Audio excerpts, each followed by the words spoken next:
ما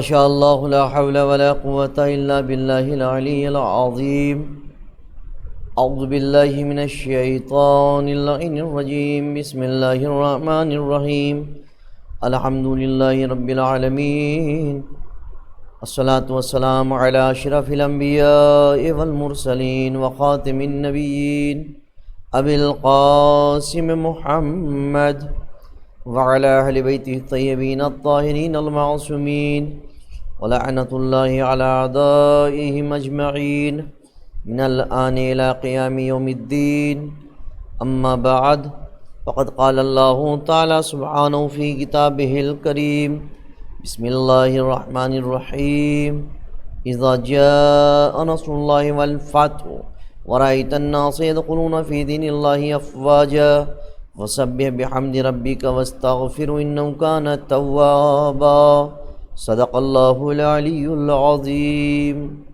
محترم ناظرین السلام علیکم، میں ایک بار پھر آپ حضرات کی خدمت بابرکت میں تفسیر سورہ نصر لے کر حاضر ہوا ہوں۔ کل ہماری جو گفتگو ہوئی تھی وہ ابو سفیان کا واقعہ اور دوسرے افراد کے واقعات جو میں نے بیان کیے تھے۔ آج میں نے کل یہ کہا تھا کہ ابو سفیان کا مدینے میں پہنچنا وہ میں آپ کے سامنے بیان کروں گا، چونکہ ابو سفیان مدینے آیا اور اپنی بیٹی ام حبیبہ کے پاس پہنچا، اور جناب ام حبیبہ کے گھر رسول اللہ کے بستر پر بیٹھنا چاہا تو اس خاتون نے بستر کو لپیٹ دیا۔ ابو سفیان نے کہا، میری بیٹی، تم نے اس بستر کو میرے شایان شان نہ سمجھا یا مجھے اس بستر کے قابل نہیں سمجھا؟ بات کیا ہے؟ جناب ام حبیبہ نے فرمایا، یہ اللہ کے رسول کا بستر ہے اور تم ایک مشرک ہو اور نجس ہو، مجھے یہ پسند نہیں ہے کہ تم اللہ کے رسول کے بستر پر بیٹھو، اس لیے میں نے اسے لپیٹ دیا ہے۔ ابو سفیان نے کہا، اے بیٹی، تم مجھ سے دور رہ رہی ہو، اس لیے اب تم میرا احترام نہیں کر رہی ہو۔ ابو سفیان وہاں سے اٹھ کر رسول اللہ کے پاس آیا اور اپنا معاملہ رسول اللہ کے سامنے رکھا، لیکن آپ نے اسے کوئی جواب نہ دیا۔ پھر حضرت ابو بکر، حضرت عمر کے پاس آیا، ان لوگوں نے بھی اسے کوئی جواب نہ دیا۔ آخر حضرت علی کے پاس آیا، اس وقت ان کے پاس حضرت فاطمہ بھی تشریف فرما تھیں، امام حسن امام حسین علیہ السلام بھی تشریف فرما تھے، جو بھی کم سن تھے، وہ بھی ان کے ساتھ جو آپس میں کھیل رہے تھے وہیں بیٹھے۔ ابو سفیان نے آپ سے کہا، آپ کے ساتھ میرے تعلقات خوشگوار تھے اور قرابت میں آپ میرے قریبی عزیز ہیں، میں ایک حاجت کے ساتھ آپ کے پاس آیا ہوں، ایسا نہ ہو کہ میں خالی ہاتھ واپس جاؤں، آپ رسول اللہ کو سفارش کریں۔ حضرت علی نے فرمایا، اے ابو سفیان، رسول اللہ جس کام کا ارادہ فرما چکے ہیں بخدا ہماری مجال نہیں کہ ہم ان کے سامنے کچھ کہہ سکیں۔ ابو سفیان حضرت فاطمہ زہرا سلام اللہ علیہا کی طرف متوجہ ہوا اور ان سے کہا، محمد کی بیٹی، کیا آپ میرا یہ کام نہیں کر سکتی؟ کیا آپ اپنے اس بیٹے سے کہیں کہ وہ سب کے درمیان مجھے پناہ دے اور اس طرح ہمیشہ کے لیے عرب کے سید ہو جائیں؟ حضرت فاطمہ نے فرمایا، بخدا یہ میرا بچہ ابھی اس عمر کو نہیں پہنچا کہ وہ سب لوگوں میں تمہیں پناہ دے، رسول اللہ کی مرضی کے خلاف کوئی کسی کو پناہ نہیں دے سکتا۔ ابو سفیان نے حضرت علی سے کہا، میں سخت مشکل میں گرفتار ہو چکا ہوں، مجھے مشورہ دو کہ اب میں کیا کروں؟ حضرت علی علیہ السلام نے فرمایا، میری سمجھ میں کوئی ایسی تدبیر نہیں ہے جس سے تجھے چھٹکارا مل سکے۔ ہاں، تم اپنی قوم کے سردار ہو، مجمع عام میں کھڑے ہو کر اپنے آپ کو سب کی حفاظت میں دے دو اور اپنے وطن واپس چلے جاؤ۔ ابو سفیان نے کہا، کیا واقعی یہ بات میرے لیے مفید رہے گی؟ آپ نے فرمایا، اس سے بھی تمہیں کوئی فائدہ نہ ہوگا، لیکن اس کے علاوہ کوئی اور تدبیر ہی نہیں ہے۔ ابو سفیان نے مسجد میں کھڑے ہو کر سب کے سامنے کہا، اے لوگوں، میں اپنے آپ کو سب کی پناہ میں دیتا ہوں۔ یہ کہہ کر اپنے اونٹ پر سوار ہو کر چل پڑا۔ جب وہ واپس مکہ پہنچا اور قریش سے ملا تو انہوں نے اس سے پوچھا کہ کیا کر کے آئے ہو؟ اس نے جواب دیا میں نے محمد سے ملاقات کی اور ان سے گفتگو کی، انہوں نے مجھے کوئی جواب نہ دیا، ابو بکر اور عمر نے بھی کوئی جواب نہ دیا۔ پھر میں علی سے ملا، انہوں نے مجھے یہ تجویز دی کہ میں مجمع عام میں کھڑا ہو کر کہوں کہ میں آپ سب کی پناہ میں ہوں۔ میں ان کے سامنے گیا اور اس طرح میں نے کیا۔ قریش نے کہا کیا محمد نے اسے قبول کیا اور تمہیں اجازت دی؟ ابو سفیان نے کہا نہیں۔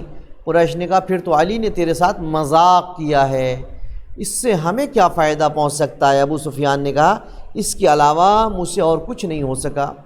اب رسول اللہ کی مکے کی طرف رسول اللہ نے سفر کی تیاری کا حکم دیا، اپنے گھر والوں سے کہا وہ سامان سفر درست کریں، لوگوں کو تیاری کا حکم دیا، اور آپ نے اپنے ساتھیوں سے فرمایا جب تک ہم مکہ نہ پہنچ جائیں قریش مکے کو ہمارا پتہ نہ چلے، قریش مکہ کو۔ اس موقع پر حسان بن ثابت نے مسلمانوں کو جہاد کی ترغیب و تشویق کے لیے اشعار پڑھے۔ حاتب بن ایک شخص تھا جو جاسوس کرتا تھا، اس کی جاسوسی حاتم کی، حاتب جاسوسی۔ جب ادھر رسول اسلام کی تیاری مکمل ہو گئی ہے تو حاتم بن بلتع نے قریش کی طرف خط لکھا کہ رسول اللہ تمہاری طرف مقابلے لیے آ رہے ہیں۔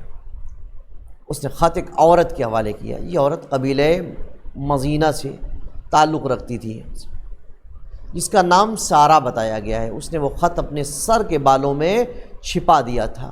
یہ عورت مکے کی طرف روانہ ہوئی، رسول اللہ کی طرف وحی ہوئی کہ حاتب نے اس طرح ایک عورت کو خط دے دیا ہے اور وہ مکے کی طرف روانہ ہے۔ آپ نے حضرت علی اور حضرت زبیر بن عوام کو بلایا اور وحی کی خبر دی اور انہیں حکم دیا کہ جاؤ اس عورت کو پکڑ لو۔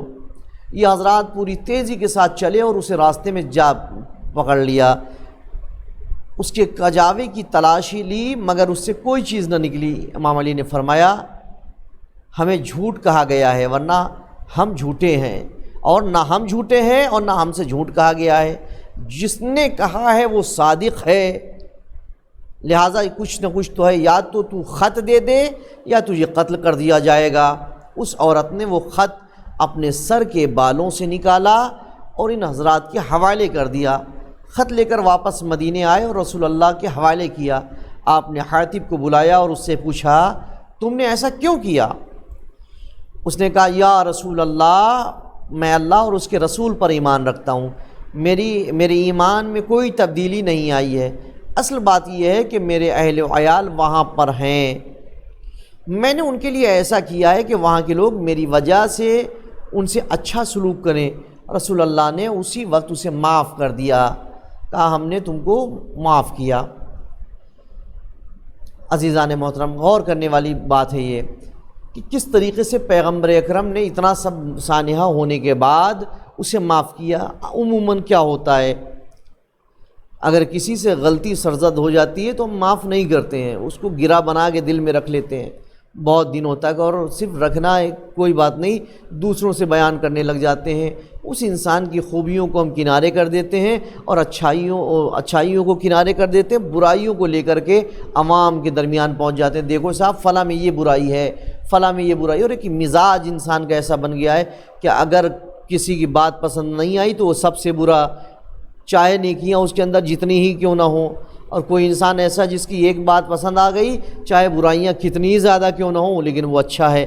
خدا را یہ مزاج اہل بیت نہیں ہے، مزاج اہل بیت یہ ہے کہ اچھے کو اچھا کہو اور برے سے امر بالمعروف نہی عن المنکر کرو، غیبت مت کرو ادھر ادھر جا کر کے، امر بالمعروف کرو، نیکی کی ہدایت دو، اس کو برائی سے روکو، اور اگر تمہارے حق میں اس نے خطا کی ہے تو اس خطا کو معاف کرو۔ اس خطا کو جب معاف کرو گے وہ خود اپنی غلطی پر نادم ہوگا اور یہ سوچے گا کہ ہم نے اس کی برائی کی تھی لیکن اس نے تو ہمیں معاف کر دیا، لہٰذا صرف وہی نہیں بلکہ اس قسم کے دوسرے افراد بھی ایسی حرکتوں سے باز آ جائیں گے کہ ہم جس کے ساتھ برا کرنا چاہ رہے ہیں اس کا برتاؤ تو اتنا اچھا ہے کہ اتنے اچھے اخلاق سے پیش آتا ہے، لہٰذا محترم ناظرین ہمیں بہترین اخلاق حسنہ کو پیش کرنا چاہیے اور سیرت اہل بیت اطہار علیہ السلام کو اپنانا چاہیے. اسی میں ہماری دنیا اور آخرت دونوں کی بھلائی ہے.